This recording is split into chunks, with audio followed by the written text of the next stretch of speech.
کیا کس نے جگرداری کا دعویٰ، شکیب خاطر عاشق بھلا کیا۔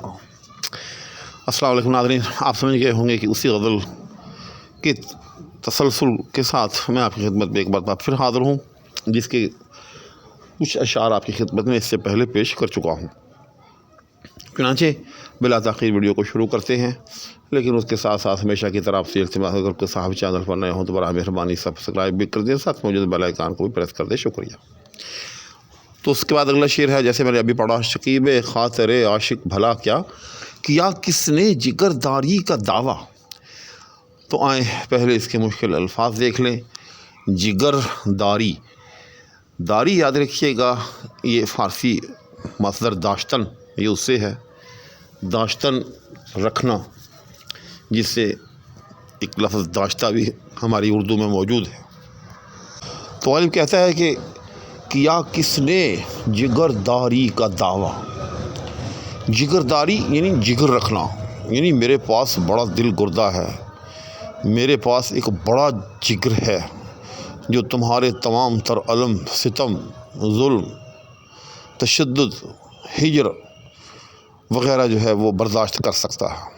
غالب کہتا ہے کہ میں مسکین نے کب یہ دعویٰ کیا کس نے، یعنی نہیں کیا جگرداری کا دعویٰ۔ میں نے کبھی ایسا دعویٰ نہیں کیا کہ میں آپ کے ظلم، آپ کے ستم، آپ کا تغافل اور آپ کی تجدائی اور بے رخی یہ برداشت کر سکتا ہوں۔ آگے کہا شکیب خاطر عاشق بھلا کیا۔ شکیب کہتے ہیں صبر کو، خاطر طبیعت، عاشق غالب کہتا ہے کہ عاشق کی طبیعت میں صبر کہاں سے آ گیا، کیا یعنی کہاں سے آ گیا، یعنی یہ ہو ہی نہیں سکتا کہ ایک عاشق صادق ہو اور اس کی طبیعت میں صبر ہو، بلکہ جو عاشق صادق ہے وہ تو ہر آن یہ چاہتا ہے کہ اسے محبوب کا، معشوق کا وصل جو ہے وہ میسر ہو۔ لہذا غالب کہتا ہے اپنے معشوق محبوب کو کہ اگر آپ تک یہ بات کسی نے پہنچائی ہے کہ میں بڑا صبر مند ہوں، میں آپ کے تغافل کو برداشت کر سکتا ہوں، تو یہ غلط ہے۔ آگے سے غالب نے بلکہ صرف اپنی بات ہی نہیں کی، بلکہ ایک اصول کے طور پر یہ بات بیان کر دی کہ کوئی بھی عاشق صادق ہو تو اس میں صبر نام کی کوئی چیز ہو ہی نہیں سکتی، بلکہ وہ تو ہر لمحے محبوب کے وصل کا متمنی رہتا ہے، محبوب کی چشم کرم کا ملتجی رہتا ہے۔ لہذا مجھ پر توجہ کیجئے، مجھ پر اپنی عنایات نچھاور کر دیجئے۔ الغرض اس طرح سے غالب نے اپنے محبوب کو خود پر کرم فرمائی کے لیے آمادہ کرنے کی کوشش کی ہے۔ اس کے بعد اگلا شعر ہے، یہ قاتل وعدہ صبر آزما کیوں، یہ کافر فتنہ طاقت ربا کیا۔ تو یہ دراصل جو شعر ہے یہ قطع بند شعر ہے، یعنی یوں سمجھ لیں کہ یہ شعر جو ہے اس سے پہلا جو شعر جس کی ابھی تشریح کی ہے یہ اس کے ساتھ جڑا ہوا ہے۔ تو ذرا اس پر ایک نظر پھر ڈالیں، چونکہ اس شعر میں غالب نے یہ کہا تھا کہ شکیب خاطر عاشق بھلا کیا کس نے جگرداری کا دعویٰ۔ شکیب خاطر عاشق بھلا کیا، جس کی تشریح ابھی گزری کہ یہ کس کم بخت نے کہا ہے کہ میں بڑا صبر مند ہوں۔ تو اس کے بعد پھر غالب متصل کہتا ہے، تو جب یہ کیفیت ہے جو میں نے ابھی شعر میں بیان کی کہ مجھ میں صبر نام کی کوئی چیز نہیں ہے، تو پھر یہ قاتل وعدہ صبر آزما کیوں۔ صبر آزما، صبر کو آزمانے والا۔ یاد رکھیے گا کہ فارسی مصدر کا جو مضارع ہوتا ہے اس کا آخری حرف آپ اگر حذف کر دیں اور کسی لفظ کے ساتھ لگا دیں تو اس میں فاعل بن جاتا ہے، جیسے آزماید، تو اب اس میں دال جو ہے وہ بھی جاتی رہی ساتھ میں، یہ چونکہ آخر میں یہ بھی جاتا رہا تو لہذا یہ بن گیا آزما۔ تو صبر آزما یعنی صبر کو آزمانے والا۔ تو والی کہتا ہے کہ جب خاطر عاشق کے اندر، عاشق کی طبیعت میں صبر نام کی کوئی چیز ہی نہیں ہوتی، جیسا کہ پہلے شعر میں کہا، تو پھر اب اس کو ایسے کر کے سمجھیں، تو پھر یہ قاتل وعدہ صبر آزما کیوں، تو پھر میرے ساتھ یہ صبر آزما قاتل وعدہ کیوں کیا جا رہا ہے؟ مجھے سر دست شراب وصل سے جام کیوں نہیں دیا جا رہا؟ مجھے کیوں وعدوں پہ ٹرکایا جا رہا ہے؟ اس کے بعد اسی چیز کو ہی، یعنی یہی چیز جو اس مصرے میں بیان ہوئی، یہ قاتل وعدہ صبر آزما کیوں، اس کو ایک اور رنگ میں کہا کہ یہ کافر فتنہ طاقت ربا کیا، کہ یہ جو آپ کا وعدہ ہے، وعدہ وصل، یہ تو ایک فتنہ ہے، اور فتنہ بھی کیسا؟ طاقت ربا کا مطلب ہوتا ہے لے جانے والا، یعنی میری طاقت کو ساتھ لے جانے والا، یعنی مجھے کمزور کر دینے والا، میری ہمت توڑ دینے والا۔ کیونکہ جب انسان کے ساتھ کوئی طویل وعدہ کر دیا جائے اور اس کو اس کے انتظار پر مجبور کر دیا جائے، تو بڑے بڑے ہمت والوں کی ہمت جو ہے بالآخر جواب دے جاتی ہے۔ تو غالب کہتا ہے کہ یہ تو نے میرے ساتھ کیا کیا ہے، جب آپ کو معلوم ہے کہ خاطر عاشق کے اندر، یعنی عاشق کی طبیعت میں صبر نام کی کوئی چیز ہوتی ہی نہیں ہے، تو پھر میرے ساتھ ایک ایسا وعدہ کہ جو قاتل صبر آزما وعدہ کہا جا سکتا ہے، وہ کیوں کیا جا رہا ہے؟ اور پھر مجھے ایک ایسے فتنے سے کیوں دوچار کیا جا رہا ہے کہ جو میری ہمت توڑ دینے والا ہے؟ آپ براہ کرم یہ روش ترک کریں، عاشق صادق کی طبیعت کے اندر جو ایک بے صبری ہوتی ہے، اس کو مد نظر رکھتے ہوئے مجھے بالفور اپنے وصل سے فیض یاب کریں۔ اس کے بعد اگلا شعر ہے، بلائے جاں ہے غالب اس کی ہر بات، عبارت کیا اشارت کیا ادا کیا۔ کمال شعر کہا ہے غالب نے، اور یہ اس غزل کا مقطع ہے، کمال مقطع کہا، اور اس میں بظاہر ایسی کوئی پیچیدگی بھی نہیں ہے، لیکن الفاظ کی نشست و برخاست کمال ہے۔ تو آئیں اس پر ذرا ایک نظر ڈالتے ہیں۔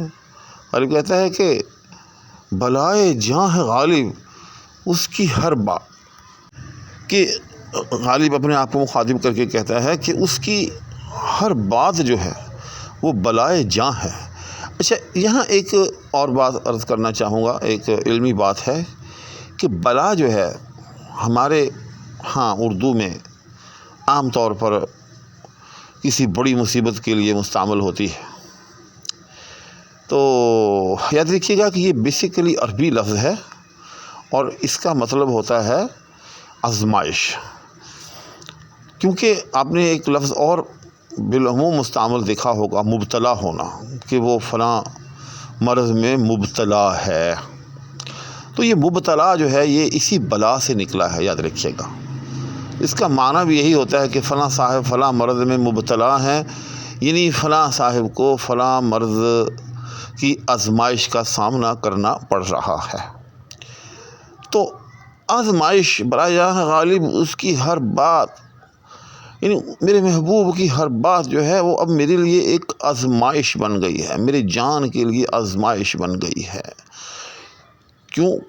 اس کی ہر بات کے اندر اس کا تغافل، اس کی بے رخی، اس کی کج ادائی، یہ بطور خاص ہیں۔ اور بلائے جان کیسے؟ جان کے لیے اب آزمائش بن گئی ہے کہ کیا میری جان ان سب کو برداشت کر پاتی ہے یا کہ نہیں کر پاتی۔ یہیں سے پھر بلا کو بالعموم جو ہے وہ ایک مصیبت اور ایک آفت بھی قرار دیا جاتا ہے، کیونکہ جو آزمائش ہوتی ہے وہ نتیجتاً کسی مصیبت و آفت کا ہی پیش خیمہ ہوتی ہے۔ تو اس لیے غالب نے یہاں بلائے جاں کا لفظ استعمال کیا۔ اس کے بعد غالب کہتا ہے کہ دوسرے مصرعے میں ہر بات، عبارت کیا اشارت کیا ادا کیا۔ عبارت ہم جیسے اردو میں وہ بچوں کو کہتے ہیں کہ املا لکھوانا، عبارت لکھوانا، تو بیسیکلی عبارت کا لفظ تعبیر سے ہے، تو کوئی بھی وہ جملہ جس سے ہم اپنے معافی الضمیر کو تعبیر کریں اس کو پھر عبارت کہہ دیتے ہیں، اور یہیں سے پھر جو جملے ہوتے ہیں ان کو بھی عبارت کہا جاتا ہے۔ تو یہاں مراد گفتگو ہے، کیونکہ گفتگو سے ہی انسان جو ہے وہ اپنے معافی الضمیر کا جو ہے وہ عکاس بنتا ہے، معافی الضمیر کو ظاہر کرتا ہے۔ تو غالب کہتا ہے کہ چاہے وہ گفتگو کرے، عبارت کیا، اشارت کیا، گفتگو کے اندر صراحت ہوتی ہے، اور گفتگو کا جو متضاد ہے وہ اشارت ہوتی ہے، یعنی اشارہ کرنا۔ دو ہی چیزیں ہوتی ہیں، یا تو آپ زبان سے کسی بات کو صراحاً بیان کر دیں یا پھر اشارتاً بیان کرتے ہیں۔ تو غالب کہتا ہے کہ چاہے میرا محبوب کسی بات کو صراحتاً کہتا ہے، صریحاً کہے گفتگو کے ذریعے، چاہے وہ اشارے کے ذریعے کوئی بات کر دے، اور ایک تیسری چیز ادا کیا، یہ اس سے بھی آگے کی چیز ہے جس کو ہم باڈی لینگویج کہتے ہیں، کہ جسم کی زبان، کہ بسا اوقات انسان جو ہے وہ منہ سے بھی کوئی جملہ نہیں کہتا، اشارہ بھی نہیں کرتا، لیکن اس کا انداز ایسا ہوتا ہے کہ اس کا وہ جو انداز یا اس کی وہ جو باڈی لینگویج جس کو کہتے ہیں، جو اس کی ایک طرح سے جسم کی زبان جس کو کہا جاتا ہے، انگریزی میں اس کو باڈی لینگویج کہتے ہیں، وہ اس کے معافی الضمیر کو بیان کر رہی ہوتی ہے۔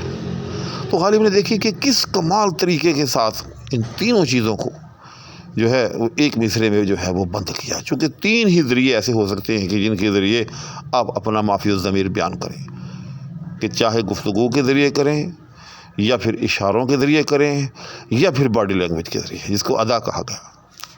تو کمال ہے غالب، بظاہر یہ شعر، یہ مصرع ایک بڑا سادہ سا مصرع ہے، لیکن جب اس پہ غور کیا جائے تو آپ کو اس میں تہ در تہ جو ہے اس طرح کے مفاہیم جو ہے وہ نکلتے ہوئے دکھائی دیں گے۔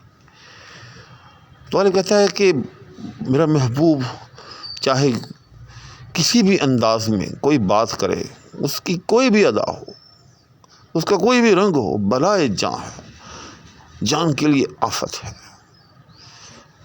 عشق میں مبتلا کر دیتی ہے، انسان جو ہے اس کو دیکھ کر اپنے آپ پر ضبط نہیں رکھ پاتا۔ بس تو آج یہ غزل مکمل ہو گئی۔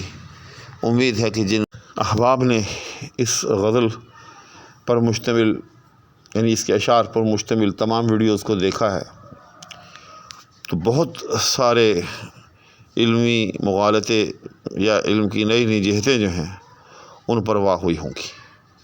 میں امید کرتا ہوں کہ آپ میرے ویڈیوز کو خود بھی دیکھیں گے، لائک بھی کریں گے، آگے سے آگے شیئر بھی کریں گے۔ اسی کے ساتھ اللہ حافظ۔